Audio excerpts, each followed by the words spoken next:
Okay, so we are going to go ahead and get started so we don't waste any of y'all's times. So since it is just the four of us, it looks like we're just girl bossing tonight, which is perfectly fine with me. Great. We are going to go ahead and get started. So I was wondering if you guys, Kamara and Tati, wanted to go ahead and introduce yourselves to Tim, your name, your major, and what your future goals are. Okay, definitely. I'll start. I'm Kamara Johnson. I attend Jacksonville University, and my major is in communication. And so with that major, I want to do something in public relations or like broadcasting. I feel like very comfortable to like talk, kind of like,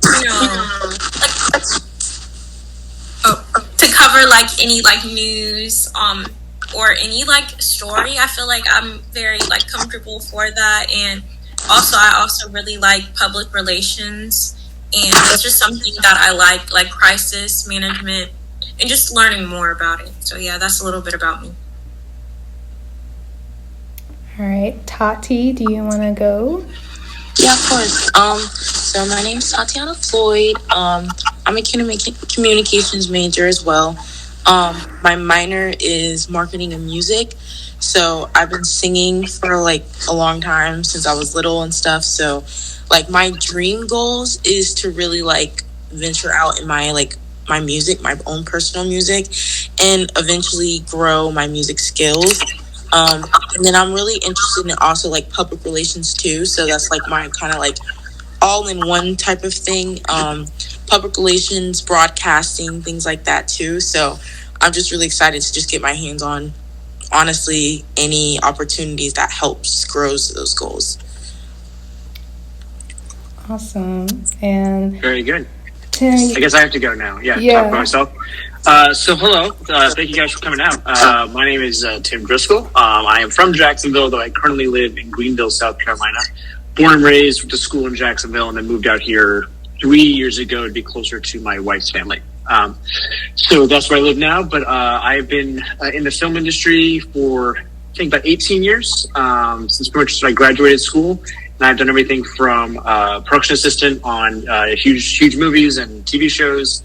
I've worked in documentaries, worked in news magazines, like defunct now. We used to be called ABC Primetime. Dateline is another example of it. 60 Minutes with more bullshit is probably the way of saying it.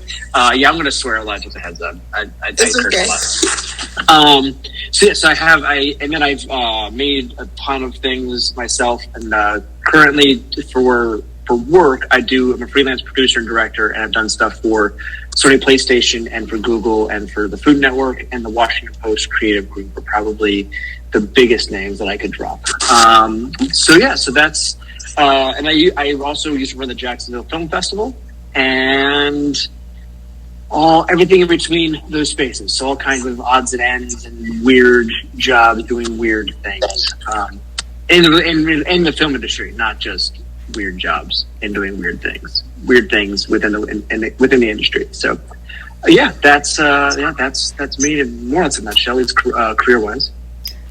Awesome. So how this is going to work, I'm going to ask Tim 3 to 5 questions depending on time, and then after we're done answering those initial questions, and I'll open up to you guys, Kamara and Tati, to ask some of your own questions. All right? Perfect. All right, so first question is, and we're going to get deep first, because I just like to go straight in. So who was the most influential person in your life when it comes to your career? Like, who helped you get started? Oh, gosh. Helped me get started. So person helped me get started and was actually pretty influential because I was young and I took a lot of stuff I learned from her. And that was that first job with ABC Primetime. Just so happened that this producer for this giant, network and show was a neighbor of mine. Like, she lived down the street. I hung out with her son quite often. I actually accidentally shot her son in the eye with a BB gun. So that's a fun fact. And still somehow ended up as her assistant, like pretty much right months after school.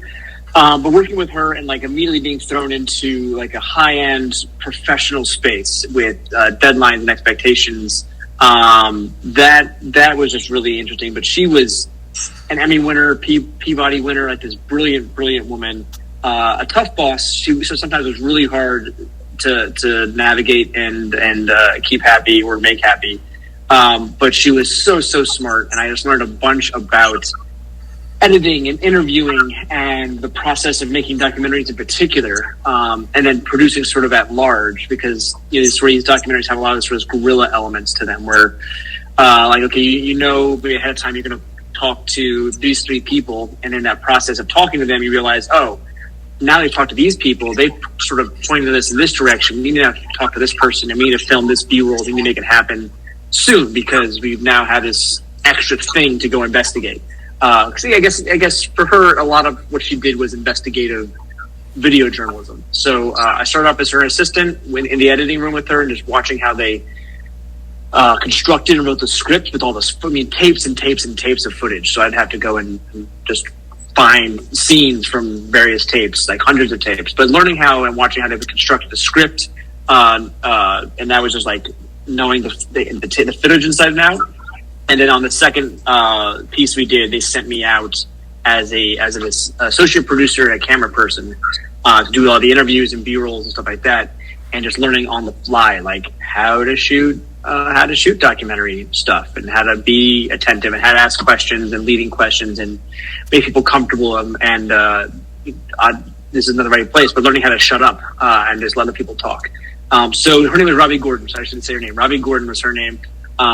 It's a sad. I don't know if she was a little older, so I don't know if she's still around. I hope she's still with us. I don't think she's working anymore. She should be retired. She's earned her retirement, but she was probably the most influential person early on, just because I spent 2 years with her and I was really green. So I learned a lot of just how to be a professional. I'd say that's probably first boss, most influential, I think. Awesome. And I think that goes to show you don't really know who you're talking to until you know who you're talking to. Yes, for sure. Right. For sure. So that being said, how has your perspective on being a producer or director or a professional in this industry changed over the years that you've been doing it? How does it change your perspective? I'm much more jaded and cynical than when I started. I know that. How's it changed in a positive way? How's it changed? I'm trying to think where I started and where I am now. It's a really good question. So I'm gonna verbally process it. So we're gonna figure it out all together in real time. The one part, and this is not answering your question, the one part that hasn't changed is I still have a certain amount of tenacity and sort of this pessimistic optimism, which I know is something like a contradiction. But like, I always believe it's going to work out, but I always try to think about every single thing that could go wrong. I guess I believe it's going to work out because I've thought about everything that could go wrong, and I've come to terms with whatever compromise might have to exist because something's going to go wrong. But I think the evolution of my producing is just, I think, well, a lot of people want to say yes. And what I've learned is, for the most part, people don't really, they want to help. They also don't give a damn about you. Like, so it's when you go in to approach something as a producer in particular, because a producer, you're trying to convince someone inherently to give you something. And, if you come in with nothing, or if you come in with just like, it'll be cool, it'll be great, it'll be for the art, it'll be for, new creative, an emerging voice, or whatever. No one really cares about that. Like, you have to show up with some kind of leverage, something that you can give in exchange, and not just expect something to be given to you for nothing. It can happen. It's just so extraordinarily rare, and even your passion, your excitement, even no matter how cool you think the project is you're creating or doing, most of the people don't care that much. So it's about convincing them what's the benefit to them. And so now I'm going to my produce things. I don't really try showing up with thinking like what I'm going to pitch to them. I try to think about like, what is it I'm going to solve for them with the thing that I have. So if I'm looking for financing, like, hey, It's a great tax deduction. You're gonna, you don't want to. We've actually had people. This is gross, but we have gone to men who are in the process of divorce, and like rich men in the process of divorce, and convinced them to fund our projects so that their soon-to-be ex-wife doesn't get the money. They'd rather just throw it on a film. It's gross. I told you it was gross. It's terrible. But I have paid people to do a job, and those other individuals got paid, so we can go around and around where the ethical lines are. But hey, it's not my fault. He's an asshole. Just taking advantage of it. But like it's showing up with that kind of thing. How can what I'm doing give you a benefit? And sometimes that's a hard thing to figure out. But I used to never approach a conversation looking for leverage, and now I approach all of them looking for leverage. And leverage doesn't have to be manipulative. It can just be like, what is it that I'm going to solve for them? And like that's leverage. If you have a big following and you're trying to get somebody to sponsor you or give you money, you having eyeballs is leverage. Like that's leverage. You being popular is leverage. So leverage can work in lots and lots of ways. But showing up without leverage it puts you in a position of more or less begging if you're not like on your knees or whiny, like you're in a position of asking as opposed to a position of solving. So I think that's where I'm involved as a producer is that mentality of like, hey, not how can you help me? How can I help you? Or this thing I'm offering will help you this way. And this is what it's going to do. And that's going to benefit you. So. Yeah, I think that's what makes this industry kind of unique from the others. You're always a salesman. You're always a salesman. Yeah, always a salesman. For yourself, for your vision, for everything. It's a non-industry book that I have read and listened to and watched the masterclass on is called Never Split the Difference by a gentleman. His last name is Voss, V-O-S-S. But he was a former FBI negotiator. And he goes in, he tells you stories about all these FBI negotiations that he's done, some that worked out and some that did not. But he goes into these really insightful tips about how to approach negotiating. And I found that extraordinarily valuable. All right. Okay, so I think this is going to be my last question from me, and then I'll open it up to Kamara. They're good questions, so keep showing up. They're great. All right, so this final question is going to be, and I think you touched on this when we first talked, but what was a mistake you made early on in your career? Mistakes I made early, so many mistakes. I can tell that story again, but you've heard it, so. Actually, I think a different mistake that I made, or generalize it. The mistakes I made when I was young, trying to avoid responsibility, and not in the like, trying to get the way how to phrase this properly. I messed up. I messed up something. There's something on this first job with my boss, and I messed up. And as opposed to just straight owning it, I tried to like give half truths on what was going on, and it just kept, being revealed and kept trying to give half truths. If I was like, here's the truth, and it was like, what the fuck, dude? And it was because I was insecure and scared of getting yelled at and getting fired, and like the irony is I still got yelled at. I didn't get fired, but my contract ended up not getting renewed because I had hurt the trust of my boss. So that was a big, and I was felt real shitty after that because I thought I really had messed up, had a pretty good thing going on.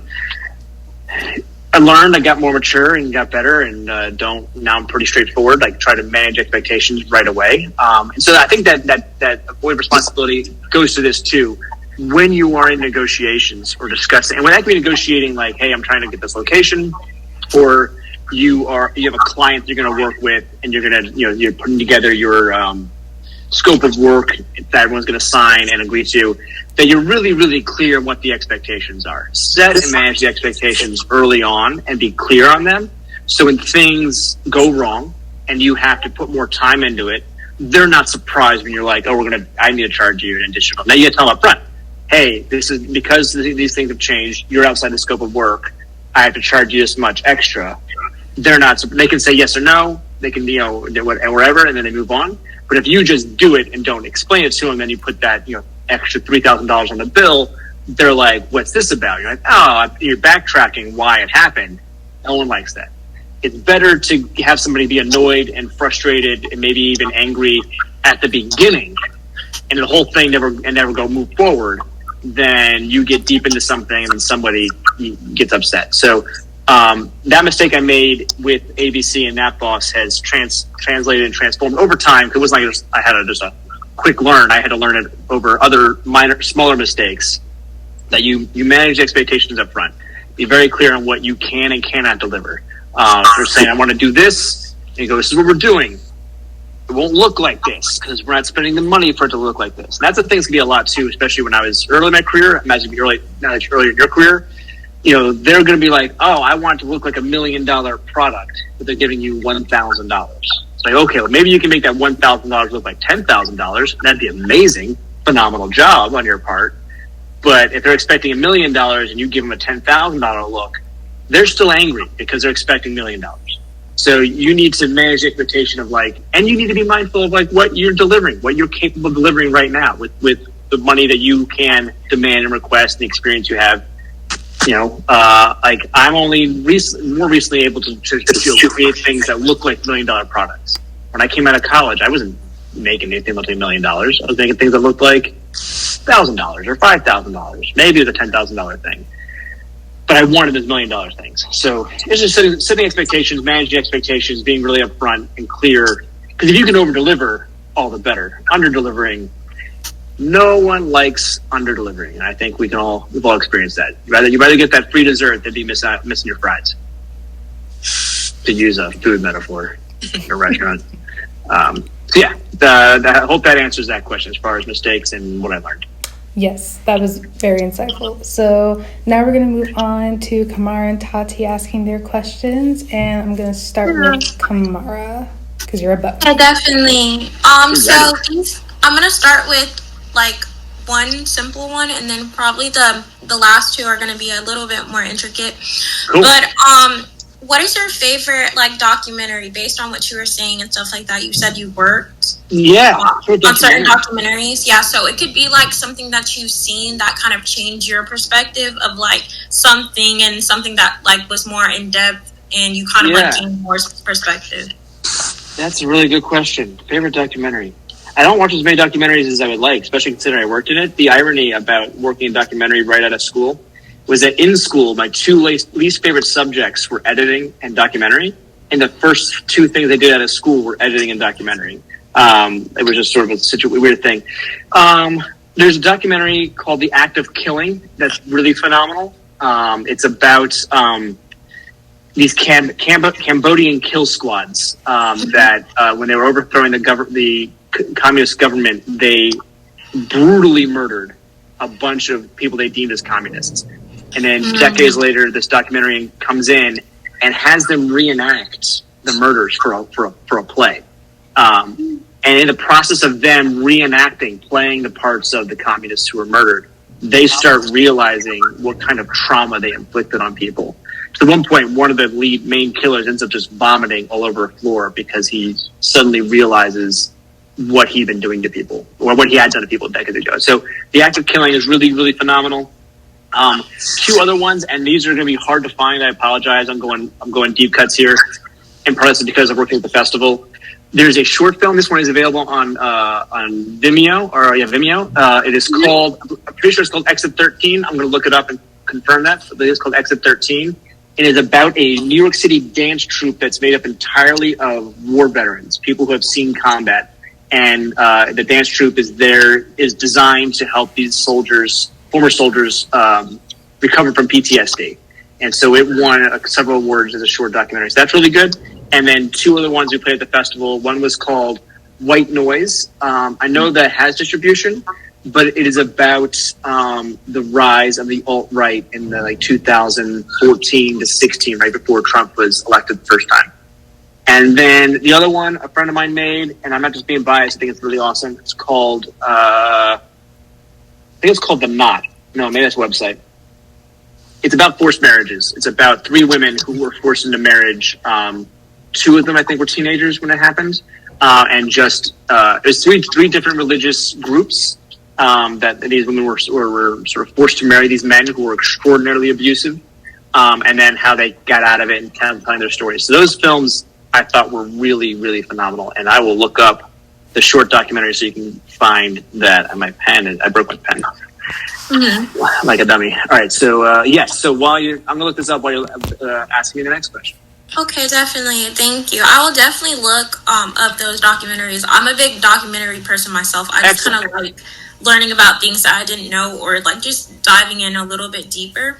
But for the second question, what are some negative experiences that you've had like in this profession? Like if you like can recall like a time that kind of made you kind of want to get out, but like it's like once a year at least. Okay. Once a year at least, I want to get out of this.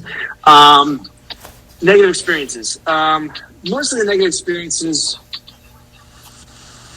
I was trying to think. Negative experiences. I mean, you deal with people who suck sometimes. Like, really, you do. Like, there's, just a lot of bullshitters. There's a lot of people who are going to bullshit about what they can and can't do. And that is just really, really annoying and gross, and I hate that. So that part's hard. And then the negative experiences are all sort of weird because there's rejection, whether it's a festival rejection or someone want to get on board, all that kind of stuff plays along. I think that though, the more you just do this, the more comfortable and the more comfortable and accustomed to rejection you get. Because the reality is like you're going to get rejected way more than you're going to get accepted at something. I think Michael Jordan has a thing too. Like you're going to miss way more final second shots than you're going to make, but people remember the ones you make because you only need to succeed a handful of times, really. Mm-hmm. It just takes a lot of rejection. So the rejection part, like, it sucks. And I say that most of the negative things are like when a bunch of little things don't work out, they wear on me. Like me applying for a grant and not getting it, it's like, oh, well, would have liked that. That would have been great. That's a bummer. But when like this location falls through and then this actor backs out, or then like this work thing doesn't come through, like when a bunch of little things start to not work out, then it just is a psychological thing of like, am I meant to be doing this? Like that's a thing. So I imagine, because I know this is true with many artists, but we have a lot of self-doubt and a lot of really some self-hate, and that I think it's fun to exercise that because of what we do, but it's also that thing that creates, for me, the most negative experiences. Annoying people, like they exist everywhere, no matter where you work. You're going to deal with somebody who sucks. So you try to find the people to get, like, so many of the bad situations can be mitigated at some point. You're not stuck in a bad situation all the time. Being able to be mentally healthy most of the time is really hard, or it takes consistent work. It can't be a neglected thing. So that's sort of it's not you asked a specific question, I'm giving you a non-specific answer, but I think for me it's the process of going through this and putting yourself out there and being expressive and creating things, and then trying to take care of yourself at the same time and not letting your own self-doubt take you down too far. Okay, that definitely makes sense. And then for my last question, it was basically like, how do you like make a change like in your profession? Like, is there anything that you kind of hold dearly, as in something that you are passionate about, as in like say getting clean water to people, or just basically like something that motivates you to see something and just kind of want to change it, if that makes sense? Do you have like something like that? Like, do you give back? I used to give, yes. So I used to give back in more specific ways before COVID specifically. So when I was running the film bar, I was giving back mostly to new filmmakers and amateur filmmakers, to teach them the things that I learned that I wish I had known, so they wouldn't make the same mistakes I made. Like, I was just trying to find people to go, oh, hey, I wish when I was going through this process, I had somebody who knew the answer to this and could have steered me the right way. So I've done a lot of giving back in that space specifically just because I love filmmaking. I love people who have goals and are passionate about their goals and clear about their goals. I love helping people reach those things. Certainly, I've done clean water projects and absolutely loved working on that, and that was tremendous. And happy to do those things again. For me personally, the things that I find myself drawn to is I'm a Christian specifically and a religious person, and I get really frustrated and angry when I see Christians acting out non-Christian like, in my opinion, no fruits of the spirit, if you will. So I do. A lot of things I've written narratively more recently have dealt with faith and complications of how our faith is meant to help and love people and not to be weaponized to demonize or harm people. And so that's something I care a lot about. As far as how I give back, there's just how I live. Ideally, I'm reflecting those fruits of the spirit. But then the things that I've been writing have been somewhat, many would probably argue it's very critical of Christians. And they're not wrong. It's critical, but with I hope to be like, hey, we're not doing this right. Definitely. Some of us aren't doing this well. right. Okay, the way you're responding, it sounds like, that'd be the case. So, it's a weird thing to, as I'm talking about it, I'm like, wow, I sound like a hypocritical ass. Like that, I gotta be careful. I understand what you're talking about. Like, I feel like even if you are like something like being a Christian or you have a different religion, it's kind of important to look at stuff in a different lens. Because we always see certain people in a positive light, we kind of like overlook maybe their issues. And not saying like it's negative or anything, but I think we all have like things that we need to work on. So absolutely, and then we have there's a politician who says, well, I'm Christian, but then like doesn't do anything that's reflective of Christ. Like that's true. That's a part where I go, what do we? Or we're a church. It's like, oh, we're a Christian church, but like we're not taking care of the poor. You're like, I don't know, man. So that's a pretty big tenet. Like it's a pretty big deal. And so that's where like when people, I'm very critical of when Christianity is used as a cultural element and not a faith element. That's when I like, nope, we're not going to weaponize Jesus. We're not weaponizing Jesus. Jesus isn't a weapon. And so that's an area where I'm very interested and passionate about spending time and energy dissecting, because we're still very flawed human beings. I'm a deeply flawed human being, and as much as I want there to be super clean cut answers to so many of life's difficult questions and decisions and beliefs, I think it's pretty hard. And so how do we give ourselves grace, and how do we not demonize each other for being different? That's what, again, you've asked very concrete questions, and I give you very nebulous answers because thank you so much. I appreciate it. You're very welcome. And I found a link. So it is exit 12, not 13. I apologize. Okay. So I'm gonna share that with you guys in the chat here right now. Okay. Thank you so much for answering. You're very welcome. These are great questions. All right. So Tati, your question. Okay, so I think I'm just gonna ask 2 questions. Sure, as many as you want. You can lead to more questions. We have time. My first question is just like, what is like the best advice you can give students like us that are looking to get involved in general? Like, I feel like in my mind, I always keep thinking that like there's just like this right way to do it. But the more I'm starting to realize, I'm like, I think it's just any opportunities. Sure. But how would you go about it with? Okay, that's a big question, and I'll be honest, a little hard to answer not knowing more about you. So I'll start general and get more specific to me, and then hopefully they can either ask me other questions how that could apply to you specifically, or identify like, oh, I'm not that, but I am this, and that's how I'll use it. So I think the first thing is, so you say you want to figure out the best ways to get involved. Is that the question? Involved. When you say involved, is it involved in film productions? Involved in what do you want to get involved in? I think just getting my name out there in multiple things. Like right now, I am working with the music. My original song with we have Dolphinium Records at our school, and hopefully I get signed maybe next fall.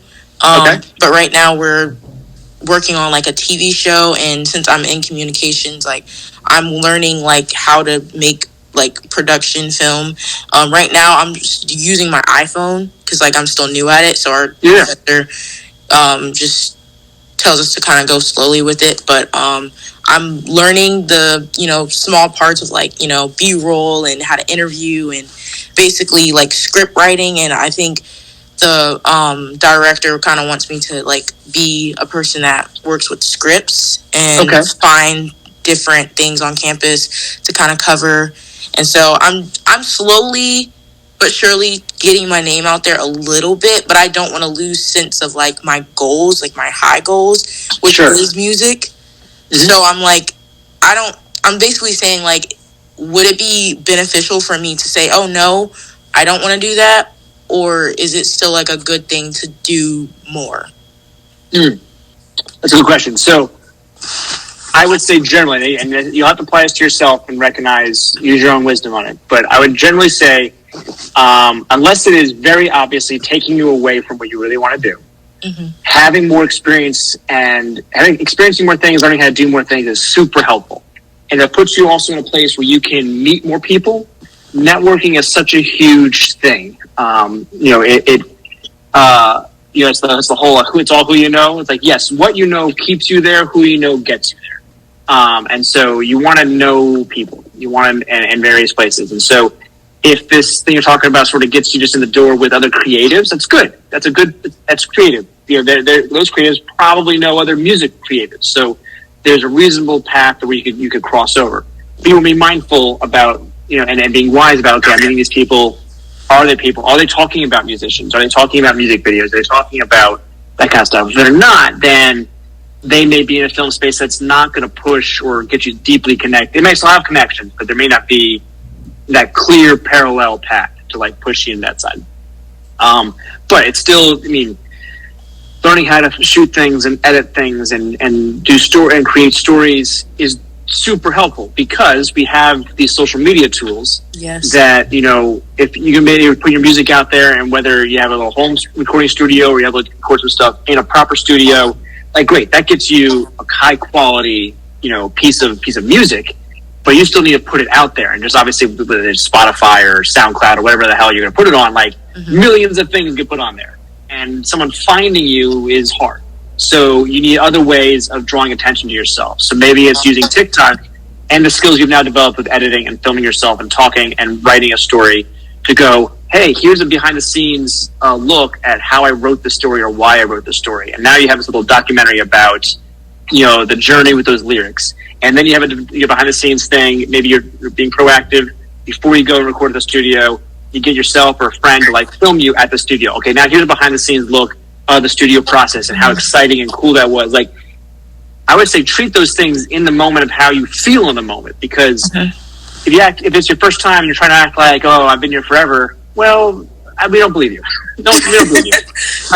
But if you go and take that energy of like how cool this is, how much fun it is, like I remember my first time being on set, I was doing nothing work, but just seeing a friggin' C-stand was so exciting because like I don't see those anywhere.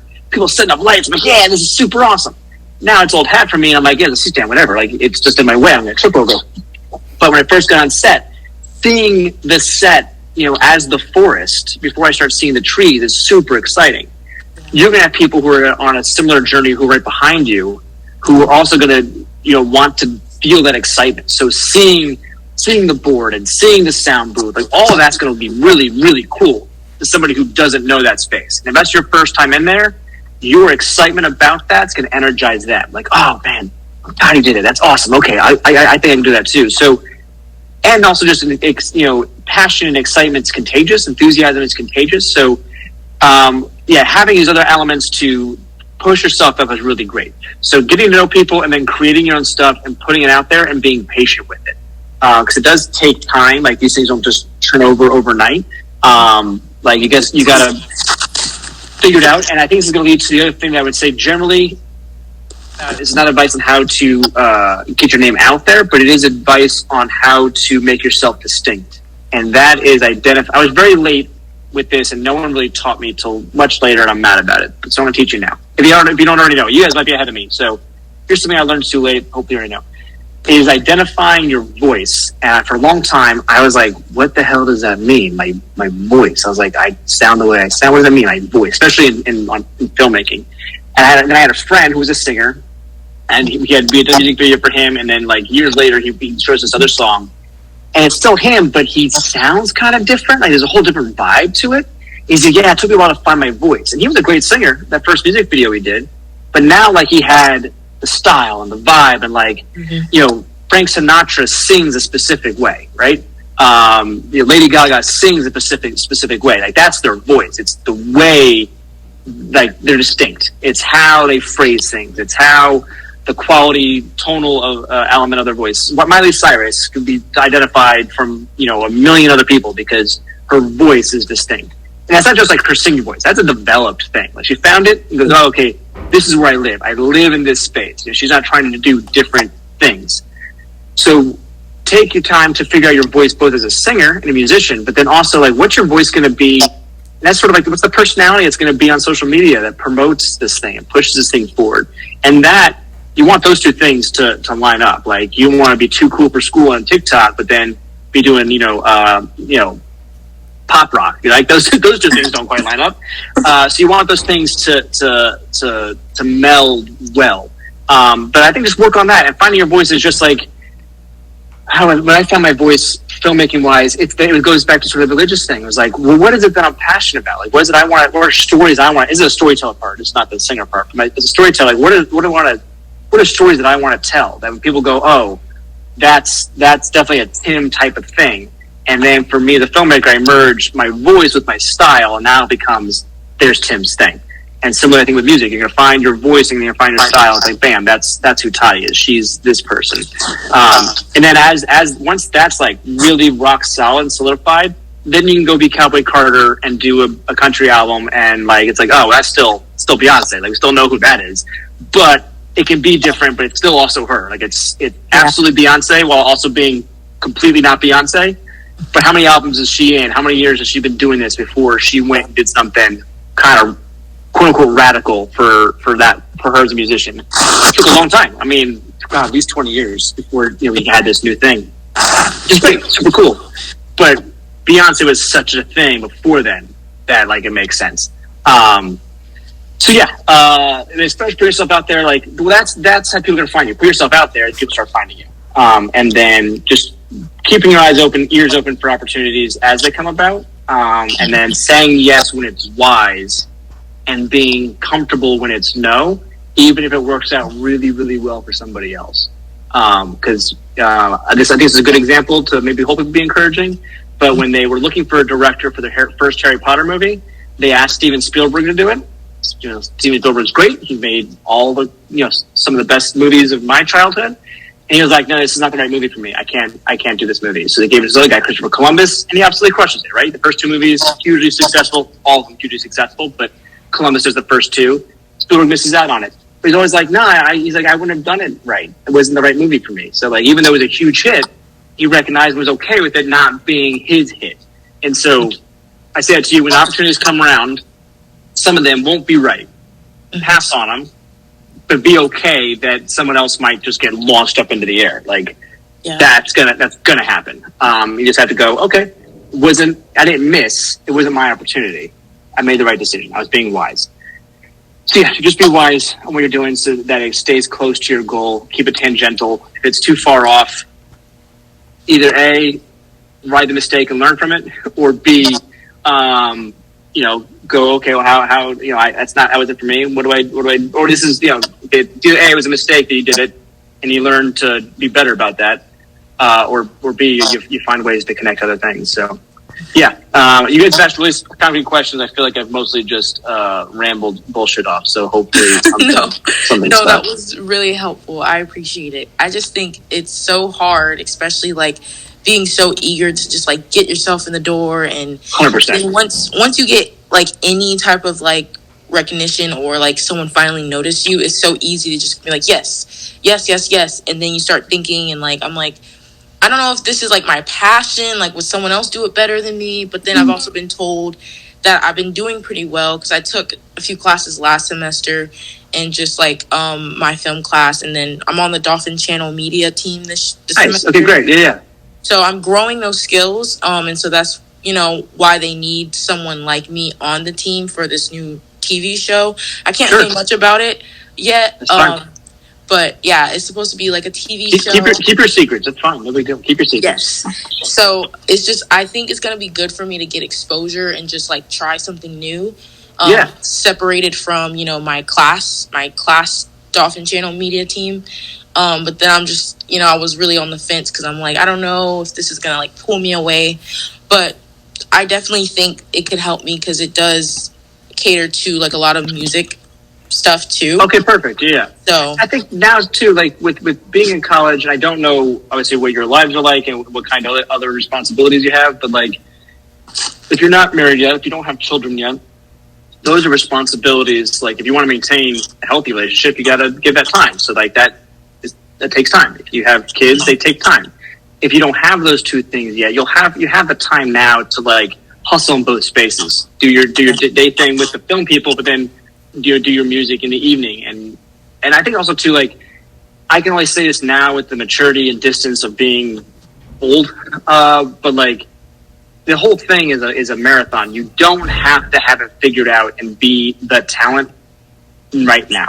Like, be really good at your craft. Like, be good at a craft. Like, this is obviously going to play a little harder, different for a singer, but like, as a filmmaker, if you're just good at your craft and you're talentless, but you're good at your craft, you will always get hired. You will never have a hard time getting hired if you're good at your craft. I know plenty of really talented people who are kind of garbage at their craft, like just don't have it all buttoned up, and they have a hard time getting hired, despite having really crazy, fun, cool, awesome ideas.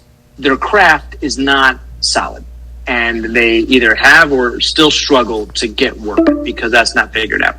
We have 15 minutes. Good enough. So work on your craft.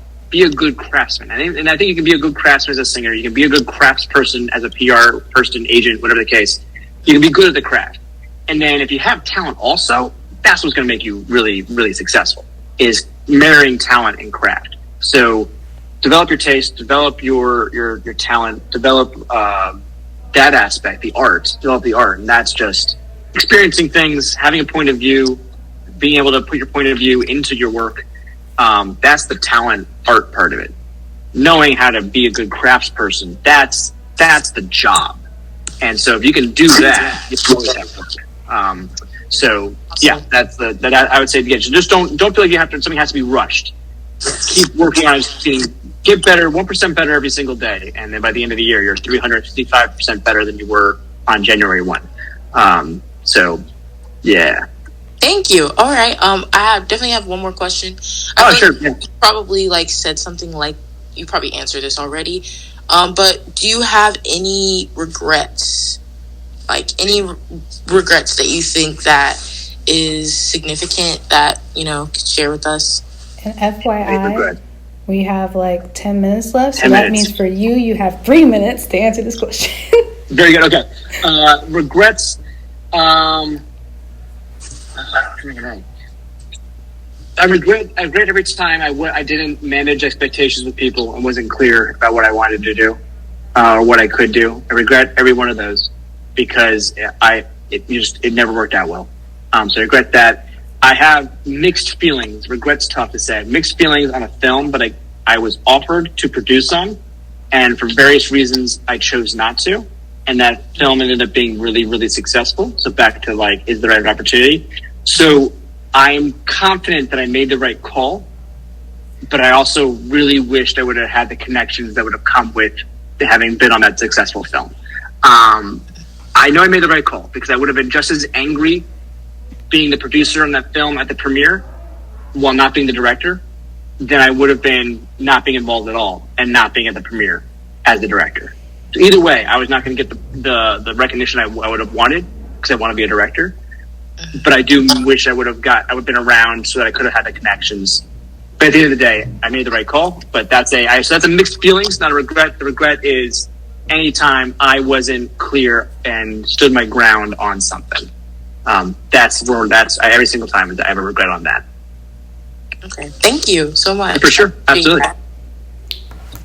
All right, did I do that, Allie? You did that fantastic. Okay. You did that. I know you like to talk, and I love you. I love do. it when You're you talk. right about that.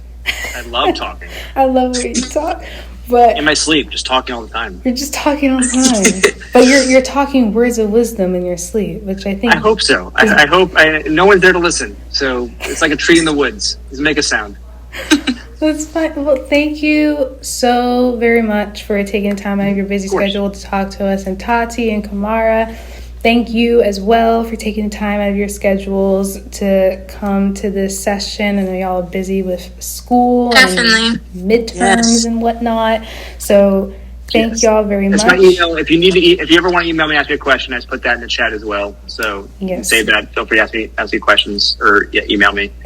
Yeah, that helps. Also, there was a friend of ours, Jordan, who couldn't be here, and he asked me to ask you some questions, but obviously we don't have the time. So I'll just be forwarding that to you, Tim. So whenever you get a chance, you can just respond to that. Cool. So once again, thank you all so very much. Hopefully in the future we'll have a bigger turnout. But hey, this helps y'all, Kamara and Tati. So I mean, that's what these sessions are for, is to help you and get insight on the industry. Well, hopefully there was some insight and not just that this was a waste of time. Hopefully there was. Right. It was very insightful. Thank you for taking the time.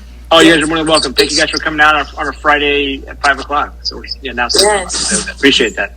Yes. Well, you guys have a wonderful evening and weekend, and look forward to seeing what you guys do.